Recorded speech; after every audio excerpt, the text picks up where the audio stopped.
In the not-too-distant past, people with mental illnesses were placed in institutions, separated from family, friends, and society.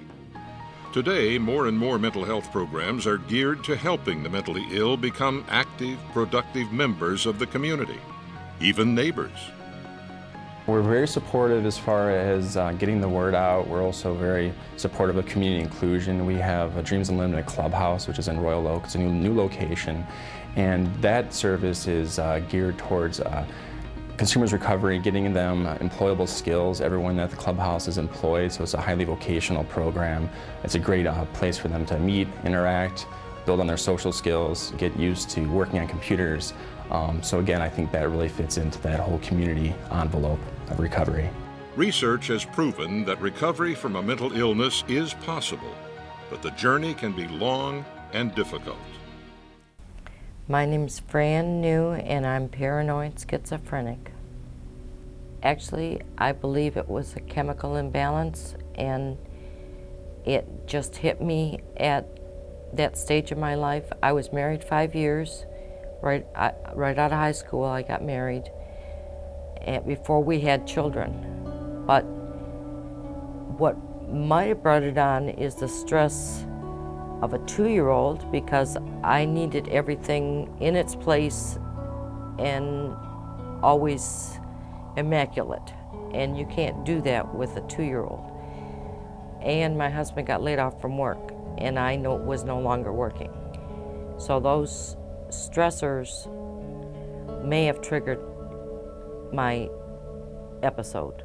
Visual hallucinations where I thought I was making the sun shine. Every time the clouds covered up the sun, it was because I had a bad thought. I was thinking badly about my mother, and the sun kept coming in and out, and that is a symptom. Thinking that there's a videotape in my home, that TV is all about me.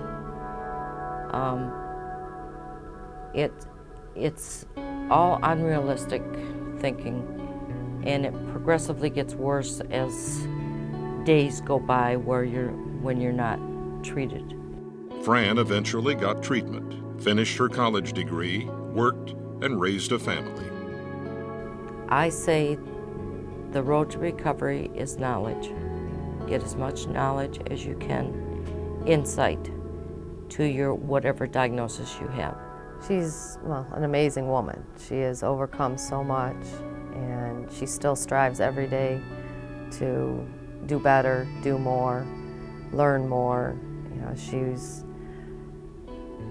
almost like my hero. There's millions of Americans that suffer with, any type of mental illness, depression, or whatever it may be, and they're ordinary people. It's not like your normal stigmata that people have seen from movies and in Hollywood with people with mental illness. They're everyday people too. For most of his adult life, Ronald Ashley has suffered from severe mood swings: up, hyperactive one day, depressed, and down the next. I was raised in a good family, and with both parents in the home.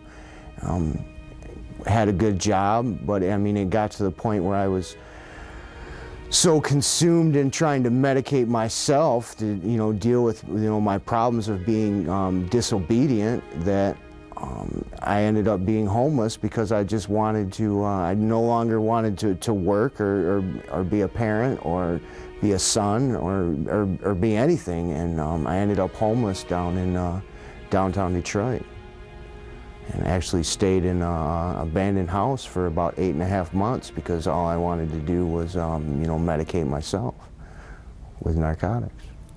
Today, Ronald Ashley is off the streets, off drugs, and receiving treatment and therapy for his mental illness. He's very intelligent, and he's a very hard worker, and I think he combined those two things for his recovery.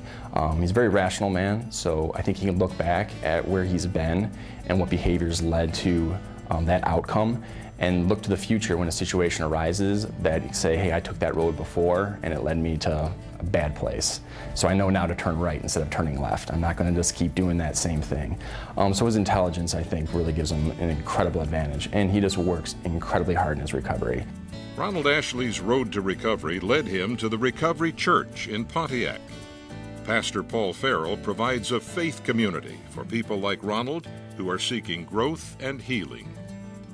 Often, people that are experiencing mental illnesses are they're depressed, they're sad, they may not want to live, or they could be angry and volatile, and so people would generally feel insecure or uncertain of them, and so it's a tendency to isolate it and push it away from us when the opposite is often needed. That people need to know that they're loved, that they're cared about, that there is help, there is hope.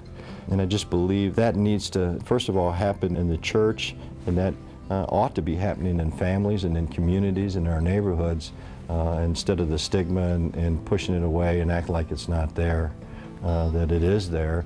We have to deal with it. We have to help people. That's the greatest commission that we all have, is to love one another, serve one another, encourage one another.